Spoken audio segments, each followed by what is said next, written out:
നമസ്കാരം, കൊട്ടാരക്കര മീഡിയയിലേക്ക് സ്വാഗതം. പ്രധാന വാർത്തകൾ. പി.സി. ജോർജ് ഇനി ബി.ജെ.പിയിൽ അംഗത്വം സ്വീകരിച്ചു. പോലീസിന്റെ പ്രവർത്തനങ്ങളുടെ വീഡിയോ പൊതുജനങ്ങൾ ചിത്രീകരിക്കുന്നത് തടയരുത്, ഡി.ജി.പിയുടെ സർക്കുലർ.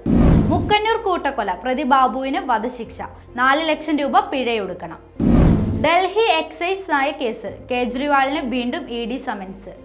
വാർത്തകൾ വിശദമായി. ദില്ലിയിൽ ബി.ജെ.പി ആസ്ഥാനത്തെത്തി പി.സി. ജോർജ് പാർട്ടി അംഗത്വം സ്വീകരിച്ചു. പി.സി. ജോർജിന്റെ ജനപക്ഷം പാർട്ടി ബി.ജെ.പിയിൽ ലയിക്കുകയും ചെയ്തു. കേന്ദ്രമന്ത്രിമാരായ രാജീവ് ശങ്കർ, വി. മുരളീധരൻ, പ്രകാശ് ജാവ്ദേക്കർ, അനിൽ ആന്റണി എന്നിവർ പി.സി. ജോർജിനൊപ്പം ഉണ്ടായിരുന്നു. പി.സി. ജോർജിന്റെ വരവോടെ ബി.ജെ.പി ന്യൂനപക്ഷ വിരുദ്ധമാണെന്ന പ്രചരണം പൊളിഞ്ഞുവെന്ന് കേന്ദ്ര സഹമന്ത്രി വി. മുരളീധരൻ പറഞ്ഞു. ഇത് വെറും തുടക്കം മാത്രമാണെന്ന് പ്രകാശ് ജാവ്ദേക്കറും പ്രതികരിച്ചു.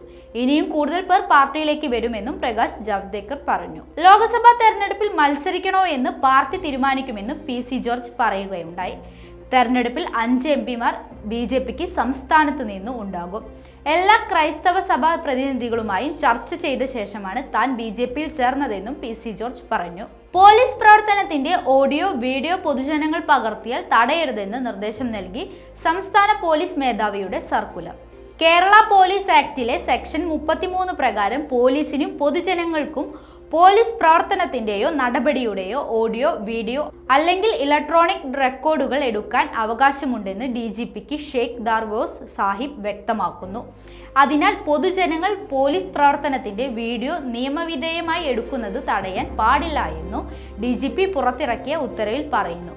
പോലീസ് ജനങ്ങളോട് മാന്യമായി പെരുമാറണമെന്നും സർക്കുലറിലുണ്ട്. ഹൈക്കോടതിയുടെ നിർദ്ദേശപ്രകാരമാണ് ഈ സർക്കുലർ വീണ്ടും പുറത്തിറക്കിയത്. പോലീസ് സേനാംഗങ്ങൾ പൊതുജനങ്ങളുമായി ഇടപെടുമ്പോൾ പാലിക്കേണ്ട മര്യാദയെക്കുറിച്ച് വിവിധ സർക്കുലറുകളിൽ പരാമർശിച്ചിട്ടുണ്ടെങ്കിലും ഇത് പാലിക്കപ്പെടുന്നില്ലെന്ന് ശ്രദ്ധയിൽപ്പെട്ടിട്ടുണ്ടെന്നാണ് ഡി.ജി.പി ഉത്തരവിൽ വ്യക്തമാക്കുന്നത്. പ്രമാദമായ മുക്കന്നൂർ കൂട്ടക്കൊല കേസിൽ പ്രതി ബാബുവിന് വധശിക്ഷ. എറണാകുളം ജില്ലാ സ്പെഷ്യൽ കോടതി ജഡ്ജി കെ സോമനാണ് കേസിൽ ശിക്ഷ വിധിച്ചത്. സ്വത്ത് തർക്കത്തിന്റെ പേരിൽ സഹോദരനെ അടക്കം 3 പേരെയാണ് പ്രതി ബാബു വെട്ടിക്കൊന്നത്. കൊലപാതകം, കൊലപാതക ശ്രമം ഉൾപ്പെടെ 6 കുറ്റങ്ങളാണ് പ്രതി ബാബുവിനെതിരെ തെളിഞ്ഞത്.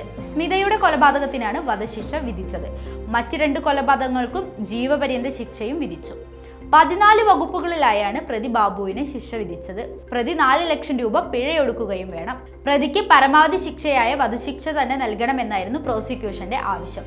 കൊല നടത്തിയ ശേഷം പ്രതിക്കുണ്ടായ മാറ്റങ്ങൾ പരിശോധിക്കാൻ ജയിലിൽ നിന്നുള്ള റിപ്പോർട്ട് കോടതി വിളിച്ചു വരുത്തിയിരുന്നു.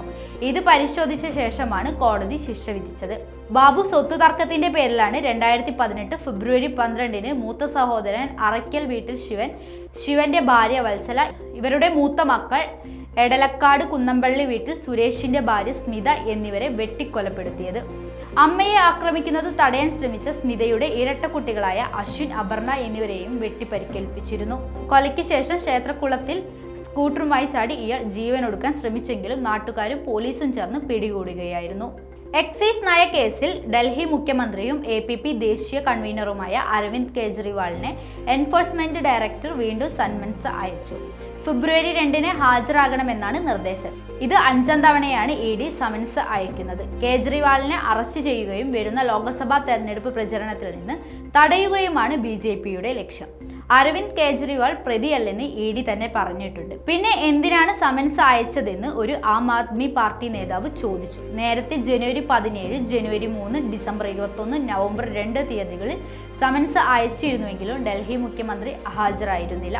ഇ.ഡി. സമൻസ് നിയമവിരുദ്ധവും രാഷ്ട്രീയ പ്രേരിതവുമാണെന്നാണ് കേജ്രിവാളിന്റെ ആരോപണം. കഴിഞ്ഞ 2 വർഷമായി കേസ് അന്വേഷണം തുടരുകയാണ്. എന്ത് തെളിവ് ലഭിച്ചു? എത്ര പണം കണ്ടെടുത്തു? സ്വർണമോ ഭൂമിയോ രേഖകളോ എന്തെങ്കിലും പിടിച്ചെടുത്തിട്ടുണ്ടോ? പല കോടതികളും ഇതേ ചോദ്യം ആവർത്തിച്ചു. ഇതുവരെ ഒന്നും കണ്ടെത്തിയില്ലെന്ന് അദ്ദേഹം പറഞ്ഞു.